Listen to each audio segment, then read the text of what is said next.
Okay, so this is going to be a very short video. What we want is just to give you a sense of how this course is structured and how you are supposed to work with this online course and to participate in it. So let's first say a few things about the structure of the course. So actually this used to be a regular university course that we gave to students for some years before we decided that this could actually become an online course. And as you're going to see, there are some leftovers for back in the days where it used to be a regular frontal course. So for example, we divide the course into two parts. Their names are due to administrative issues of the university. So we have what we call lectures, which is what Michal is going to give throughout this course. So in the lectures, Michal mostly focuses on introduction to biological topics. So it's mostly to give you some motivation for different topics, in mostly molecular biology that we're going to cover throughout this course. And then she's going to actually speak quite heavily and a lot about some online resources and databases that we think are particularly important for biology researchers that want to conduct high throughput quantitative research. And then on the TA, which is the part that I give throughout this course, that's the part where we're mostly going to be focusing on Python programming. So we're going to actually program in Python. So we're going to start all the way from the very basics of how to work with this programming language, all the way to more advanced skills like statistics, visualization, data processing, stuff like that. And we're going to work a lot with data, trying to analyze it and to parse it, to merge it, to do everything that we need, so that by the end of this course, you will have the skills that you need to be able to actually work with data. And this actually applies to both the lectures, mostly to the TA, where it's going to be very hands-on. So we're going to really see some concrete examples and just focusing on really getting some data and to see how we can work with it, what code we need to write, and do everything that we need to show some practical examples of how the skills we're going to learn actually look like in practice. But this also applies very much to Michal's lecture. She actually gives many live demonstrations throughout her lectures. So every time that she discusses some, say, biological database, after speaking about the more conceptual aspects of it, she's going to delve into it and actually show you how you can open the browser and start working with this nice database. Okay, so what topics are we going to cover throughout this course? So first thing, in the first 3 weeks, we're going to mostly speak about the basics of Python. So this is going to be very concentrated Python. So this course is meant for students or other researchers that already have some basic background with programming. It doesn't necessarily have to be in Python, although it's an advantage. But in order to succeed in this course, you need to have some background. So we're not going to begin with the very, very basics of programming, of how to declare variables and for loops and if-else statements, stuff like that. We're going to cover it very, very quickly in Python. But if you have not had any previous experience with any programming, this course might be too advanced for you. So my recommendation is, if you do not have this basic background, you should probably start with a more basic course. There are many of them online, even in Python if you want. So you can Google search for some Python basic course or basic tutorial. It can take you just maybe a few days or a few weeks to cover the basics. And once you have mastered the basics and done some simple exercises, making sure that you understand the basic concept of programming, like again, variables, functions, stuff like that, then you can come back to this course and we'll try to take you from there. So in the first 3 weeks, again, we're not going to learn programming from scratch, but we are going to learn very quickly Python from scratch. and we're actually going to cover a lot of ground. So right in the second lesson, already you're going to see many topics which you probably won't see in very basic courses. So again, this course is going and advances very rapidly. And then after 3 weeks, which we mostly cover, mostly focus on Python, but we also discuss other stuff, including biology-related topics. Then the next 3 weeks or 3 lessons are going to mostly concentrate on working with biological sequences. So we're going to speak about BioPython, which is the primary Python package for biology-related programming, and some other tools as well, and we're going to see how we can work with biological sequences quite efficiently. Again, we're going to cover other topics during those 3 lessons as well, but these are going to be the main part of these 3 lessons. And then for the next 4 or 5 lessons, we're going to speak about advanced data processing. So we're going to learn some more advanced skills to do data processing very efficiently. We're going to speak about visualization, and we're going to devote quite a lot of time to statistics to make sure that we know how to run statistical analysis in Python, but also that, and even more importantly, that we actually understand what we are doing during when we try to use statistical tools. Because as we're going to see, it's very easy to just run statistical tests, but actually understanding what you're doing and make sure that you do it properly and you properly interpret the results, that could be more challenging. So we're going to focus on that as well. And then on the final 2 lessons, we're going to speak a little bit about genetic variations and also cover some more advanced skills that we think are important. Okay, as far as the lecture topics go, we are going to talk about a bunch of stuff. Again, Michal is mostly going to cover those topics. So you will learn various genomic databases like GeneCode, RefSeq, UCC. You're going to learn proteomic databases, mostly UniProt and PFAM. And then we're also going to speak about human genetic variation. So databases like ClinVar, the 1000 Genome Project, EXAC, the NOMAD database. We're going to devote a whole lesson just to sequence alignment, and there is also going to be one lecture devoted to the topic of gene expression and some relevant resources there. Okay, now that was about the main topics that we're going to cover. Now let's speak a little bit about the exercises in this course. So these are very, very important. This is a very important part of the course. So the lectures that you are going to watch and then get the resources of, I mean, that's of course important, that we're going to introduce you to all the different skills and tools that we want you to learn.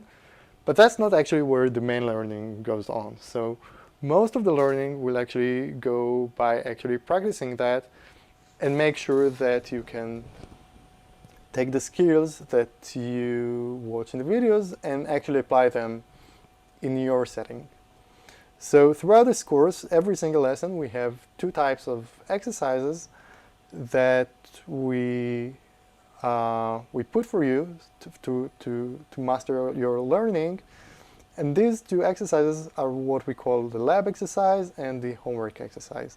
And again, those names just refer to the legacy of this course being something that was actually going on inside a computer lab.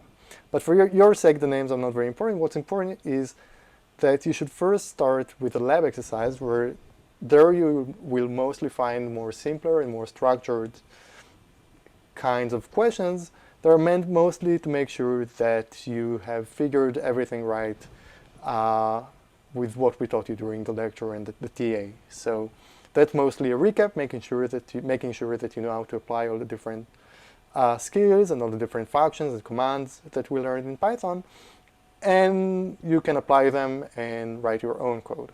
Very important.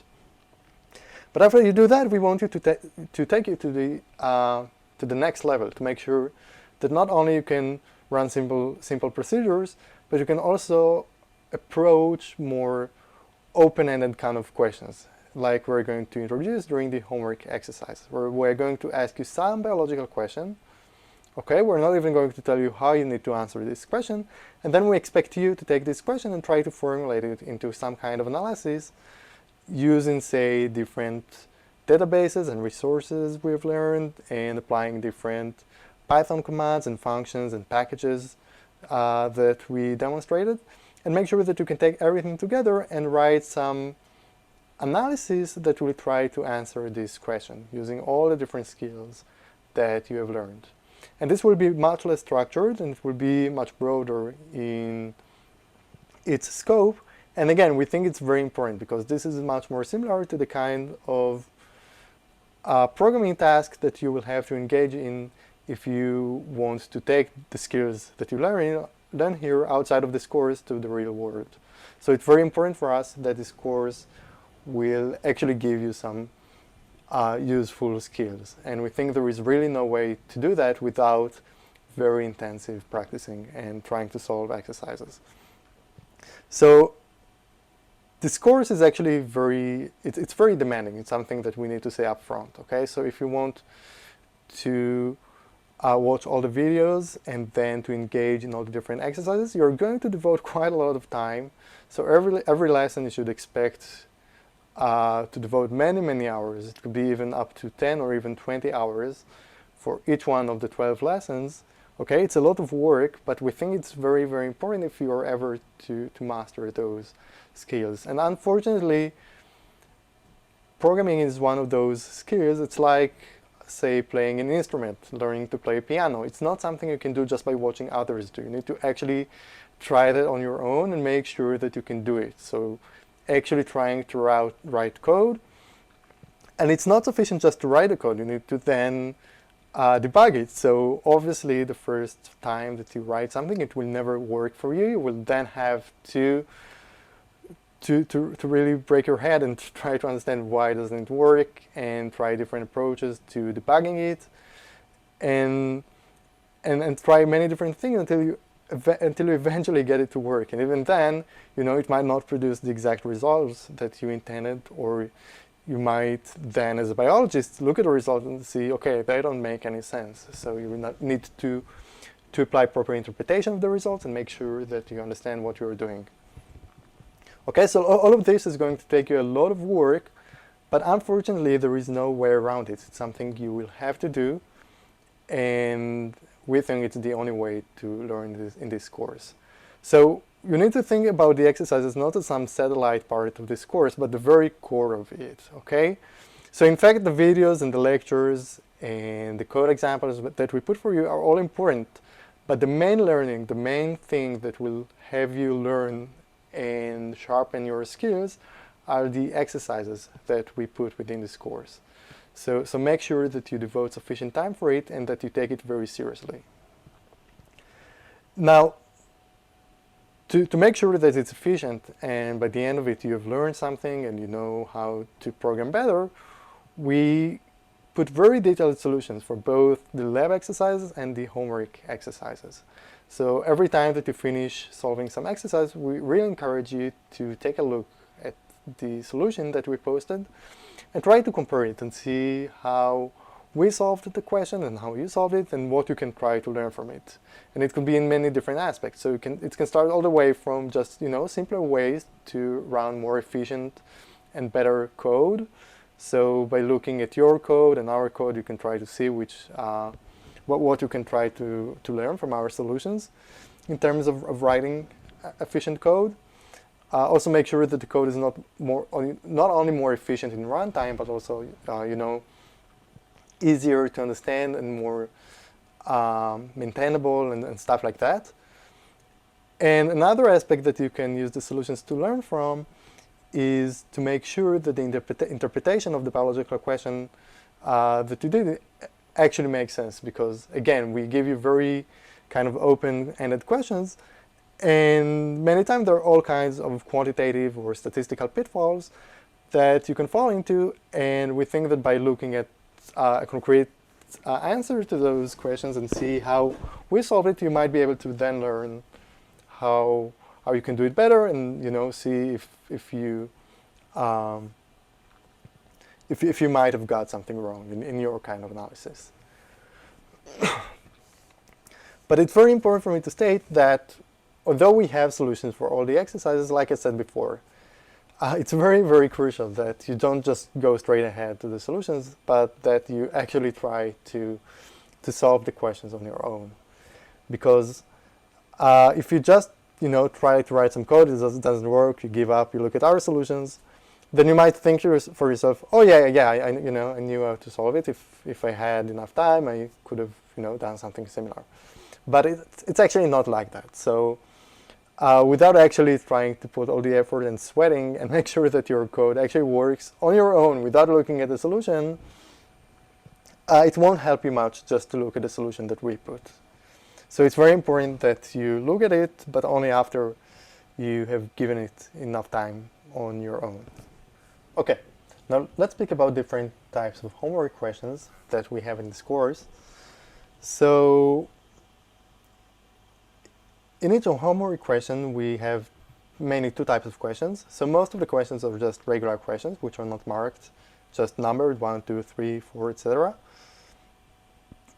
And some of the questions are what we call optional questions, which might be more challenging or things which we think could really benefit you. So we wouldn't have added those questions if we didn't think they were actually useful for you. But these are still questions that, if you don't have the time, you can skip them. And you will still have mostly a good idea of how to solve those kinds of problems. Okay, so these are two questions within the homework exercises. Now, on top of that, at the end of each homework exercise, at a different section, there is also a list of what we call bonus questions.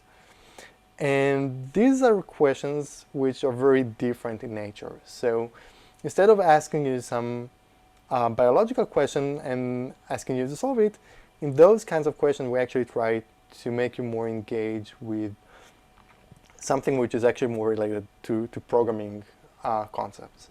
So there you will actually need to learn something on your own, and just on your own, just by say Google searching and doing some survey online, you'll need to figure out this topic that we ask you to learn on your own. Now you should think about those bonus questions as an integrated part of this course. So these are just topics, like any topics that we teach in this course. These are again very crucial topics, just that instead of us teaching you, you will have to learn it on your own. And they are still an integrated part of the course. So in many cases, we will then build on top of them and say in the next question, in the next lesson or the one after that, we will assume that you have already learned this topic in the bonus question. So it's actually quite important to make sure that you at least go over those questions and in many cases actually give it a try to learn this topic online. Again, it's not a huge and a very challenging thing, but it's something that you will have to learn on your own. Now, the reason that we give you those bonus questions and ask you to learn those topics on your own is because we think it's, again, a very valuable skill that in order to later on in your life to bring into practice everything that you have learned in this course, you will have on top of some concrete programming skills, you will need to also have this very general skill of just taking some topic and learning it. And the reason it's so important is because programming and data analysis is such a broad and huge topic that no matter how much we're going to teach you throughout this course, no matter how many different topics we cover, we will never be able to cover everything. And sooner or later, if you're going to take this seriously and try to apply it to your research, you will inevitably you will encounter kinds of things that we never taught you, and you will still have to learn them on your own and to apply them in your research. So we try in this course to give it to you in a more friendly and contained environment, and to actually show you that it's not something to be afraid of. It's something not that challenging. Just to take a topic, to do some reading about it, and to make sure that you understand it. It's something that we think is very valuable to also have. So the skill of learning on your own is also something that we try to develop in this class. Okay, now it's important to also state that the exercises that we have very often will be built on top of each other. So when you solve things and you write your solutions to the exercises, make sure that you keep records of everything. It will be very useful for you. And also this relates back to what I said about the homework exercise questions. Some questions will be very specific. We will ask you a very narrow and concrete thing to answer, while other questions can be quite general and unstructured. So like I said, we were going to present with some biological questions, and you will have to figure on your own what kind of analysis to make. And very often there will be many different legitimate ways to approach a question, and you should feel free to choose whichever option you prefer. So as long as it's, within the main scope of this course, which is quantitative analysis. So of course, when we ask questions, our intention is that you will try to answer them using some kind of quantitative analysis that you run on your own. So you're actually downloading data and processing it and stuff like that. So, if you can answer it by looking to Wikipedia or reading some literature, most of the time that's not what we had in mind, unless it was a very specific question where we specifically said that we want you just, it was a biological question where we just wanted you to answer it based on existing literature. And finally, I would say that we put in the website of the course, there are different forums. So you have a general forum, and within each lesson you also have a dedicated forum to this lesson. So feel free to post comments on questions and to engage with us and other students who take this course. And that's it. We hope this course will be beneficial for you and that you will learn quite a lot from it. And if we found this useful or have any other comment, we would be very happy to hear from you. So good luck, and yeah, let's dive into it.